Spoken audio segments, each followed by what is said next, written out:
Olá, seja muito bem-vindo aqui no canal de O Tempo, no YouTube. Eu sou Letícia Fontes, editora adjunta de política, e hoje o nosso convidado aqui do Café com Política é o deputado federal Glauber Braga. Deputado, obrigado por estar aqui com a gente hoje. Obrigado, Letícia. Prazer estar aqui contigo, com Salma, com minha amiga Célia Chacriabá, deputada federal, com a vereadora Júlia e com todos aqueles que vão estar acompanhando essa conversa. Vou aproveitar, quem vai participar também da nossa conversa é a repórter de política, Salma Freire. Obrigada, Salma. Obrigada, Letícia. Obrigada, deputado, por participar aqui. Obrigado, um prazer. Deputado, hoje o senhor veio aqui para Belo Horizonte iniciando uma caravana que o senhor vai fazer em várias cidades do Brasil. Queria perguntar qual que é o objetivo dessa caravana e por que o senhor escolheu Belo Horizonte para iniciar? Estão tentando me caçar em Brasília. Há uma possibilidade concreta disso acontecer no dia 1º de julho. Se trata de uma perseguição política flagrante. Imagino que a gente vai conversar mais sobre isso aqui no decorrer do papo. E eu estou mobilizando, conversando com as pessoas, apresentando as minhas defesas e os meus argumentos em todos os estados pelos quais eu estou passando. Então a gente começa fazendo isso hoje aqui em Belo Horizonte, em Minas Gerais, num encontro importante que a gente teve na Universidade Federal de Minas Gerais. Amanhã eu vou estar em Vitória, depois eu vou estar em São Paulo, na terça-feira eu estou no Paraná, na quarta-feira eu estou no Rio, na quinta-feira eu vou estar em Salvador e vou percorrer os 26 estados brasileiros e mais o Distrito Federal até o dia 26 de junho, quando começa uma marcha até Brasília para poder apresentar os meus argumentos no plenário da Câmara nessa votação de cassação que deve acontecer no dia 1º de julho. Eu queria aproveitar e perguntar, falando um pouco mais desse processo de cassação, para a gente recapitular, como que começou esse processo ali de indisposição ali na Câmara dos Deputados? A indisposição real com o agente oculto dessa história já começou faz um tempo, que é o Arthur Lira. Mas antes de falar do Lira, eu vou dizer qual é o argumento que eles utilizam para tentar a cassação. O argumento que não é verdadeiro. A minha reação, eu de fato dei um pé na bunda, eu empurrei um militante do MBL que por 7 vezes foi atrás de mim para me atacar, e na 5ª vez, dentro da Câmara dos Deputados, ele atacou minha mãe, né? Falando de xingamentos que estão aí, estão nas redes, todo mundo que viu esse caso sabe do que eu estou falando. O senhor acha que saiu do tom realmente nesse episódio? Eu vou te responder com uma pergunta, assim. Imagina o seguinte, você tem atuação, o teu trabalho, que pode ser um trabalho jornalístico, mas pode ser um trabalho público também. Um sujeito vai ao seu encontro para te atacar por 7 vezes. Na 5ª vez, ele xinga a sua mãe, que está fora do debate político, porque estava com Alzheimer avançado e que veio falecer alguns dias depois. Hoje, inclusive, completa 1 ano do falecimento da minha mãe. Eu pergunto, você pode, inclusive, reprimir ou censurar aquilo que eu fiz, mas em circunstâncias parecidas, você que está nos ouvindo, você que está nos vendo, faria diferente? Faria diferente com um provocador que não tem o menor arrependimento de ter feito um xingamento raso à sua mãe que estava numa situação de doença avançada? Eu perguntei isso para ele. Perguntei, você se arrepende? No Conselho de Ética, quando ele prestou depoimento, você quer aproveitar essa oportunidade para pedir desculpas pelo que você fez? E ele disse que não. Que ele não se arrependia, que ele não queria pedir desculpas. E o senhor se arrepende? Não, eu não vou ser hipócrita de dizer que me arrependo. Não me arrependo. Eu não me arrependo por um motivo bastante objetivo, porque eu defendi a honra da minha mãe em vida. Eu fico me perguntando como eu me sentiria se não tivesse defendido a honra dela em vida contra aquele provocador. Mas eu, evidentemente, respeito quem pensa que deveria ter sido feito de uma outra forma, esperado, chamado a Polícia Legislativa. Mas, para além de deputado federal, eu sou um ser humano, né? E um ser humano que também é atravessado por emoções. E naquele momento eu estava atravessando duras emoções com o que minha mãe estava vivenciando. Minha irmã, inclusive, ela fez questão de pegar as conversas que a gente estava trocando aquele dia sobre o estado de saúde da minha mãe. Eu tentei mostrar isso lá na Comissão de Constituição e Justiça e acabou não sendo possível. Então, não dá para a gente tratar de uma situação, de uma circunstância como essa, sem levar em conta o conjunto do contexto. Esse é o motivo que eles alegam. Só que não é por isso. Não é por isso, porque se fosse, o o culpado, o acusado de ser o assassino de Marielle, acabou de ter os seus direitos políticos preservados pela Câmara Federal. O deputado Chiquinho Brazão.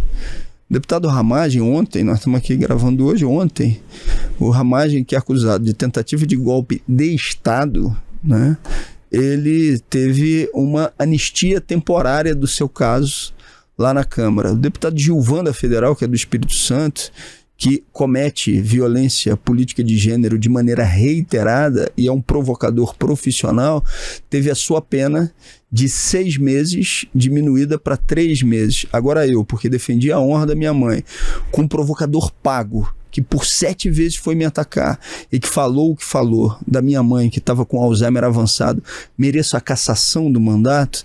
Não, não mereço. Sei que não mereço, as pessoas sabem que eu não mereço, mas essa não é a real motivação do que está acontecendo na Câmara. Tem uma outra motivação e tem um agente oculto que precisa ser exposto. Esse agente oculto é o Arthur Lira? É o próprio, é ele, é o ex-presidente da Câmara, que já tinha dito no plenário da Câmara que ficaria muito feliz quando eu não mais ali estivesse como deputado federal e que se aproveitou desse episódio para se vingar e para tentar me silenciar em relação às denúncias que o mandato já fazia em relação a ele e ao esquema do orçamento secreto, que é um esquema bilionário que tem ele como seu principal articulador.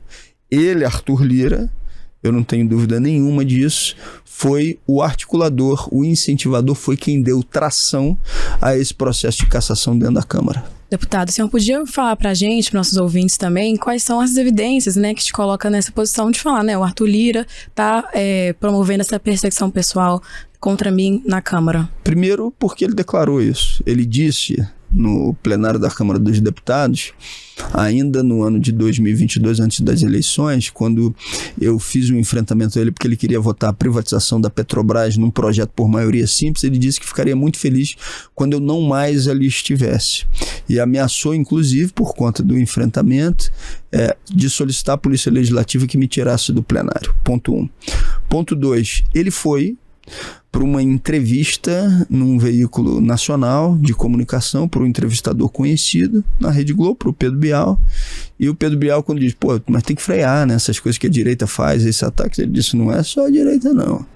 É a esquerda também. E coloca, então, o vídeo da minha reação ao provocador do MBL. Ele vai ao microfone da Câmara e ele diz, deputado Glauber, eu gostaria de uma conversa com o senhor. Eu não vou para essa conversa, mas a nossa liderança, a liderança do pessoal vai e pergunta o que ele queria. E ele diz, Glauber vai continuar com isso? Glauber vai continuar fazendo esse enfrentamento a mim?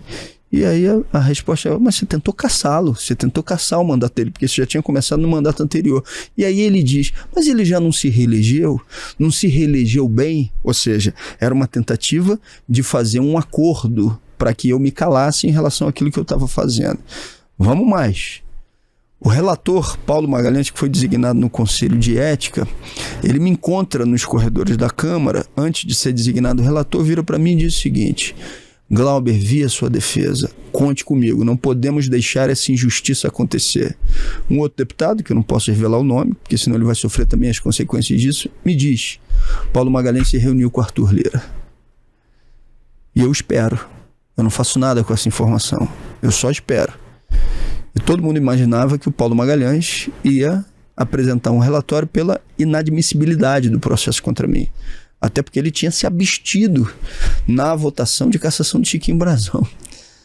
E não deu outra. Quando ele apresentou, aquele que tinha dito que era uma injustiça, apresenta um parecer pela admissibilidade. E hoje, na Câmara, você pode perguntar a qualquer deputado, até da direita e do centrão, não precisa ser parlamentar de esquerda. Se você perguntar, é justo, é proporcional essa pena que está sendo aplicada a Glauber, ele vai te dizer que não, que é injusto, que é desproporcional. Mas ele também vai te dizer o seguinte, mas o Lira está irredutível. Qual que foi a última vez que o senhor conversou com Arthur Lira? E queria também perguntar se o senhor move alguma ação contra ele nesse âmbito ali do orçamento? Eu nunca tive uma relação de muito diálogo com ele, mas tinha uma relação de respeito, como procuro estabelecer com os outros parlamentares. Então não tive conversa com ele fora dos microfones nos últimos anos. Quando questionei no microfone. E sim, tem uma ação contra Arthur Lira, onde eu sou testemunha num inquérito que foi aberto a pedido do ministro Flávio Dino na Polícia Federal. E junto com a bancada do PSOL, com Célia, Talíria, Sâmia, Fernanda, Erundina, Chico e demais camaradas da bancada, nós ingressamos com uma ação no Supremo Tribunal Federal contra o orçamento secreto. E isso fez, inclusive, com o mandado de segurança que eu apresentei, que no final do ano passado, o Flávio Dino suspendesse o pagamento de 4 bilhões de reais, que eram de interesse direto do Arthur Lira. Eu pergunto, desses 4 bilhões de reais, qual era o estado que tinha a maior parte das indicações dessas emendas de orçamento secreto? Alagoas. Qual era o município que tinha o maior número de indicações? Rio Largo, que é a lavanderia de Arthur Lira. Rio Largo, indicado de que comissão? Comissão de Turismo. Quantos deputados de Alagoas tem na Comissão de Turismo? A coisa só vai ficando pior. Nenhum. Quem é que indicou, então, recursos para um município onde Arthur Lira indicou, num número pequeno de anos, 90 milhões de reais, que não tenha sido ele mesmo? Ele não aceita essas denúncias. Eu subi na tribuna para cobrar em relação ao orçamento secreto mais de 20 vezes. E ele não topa isso.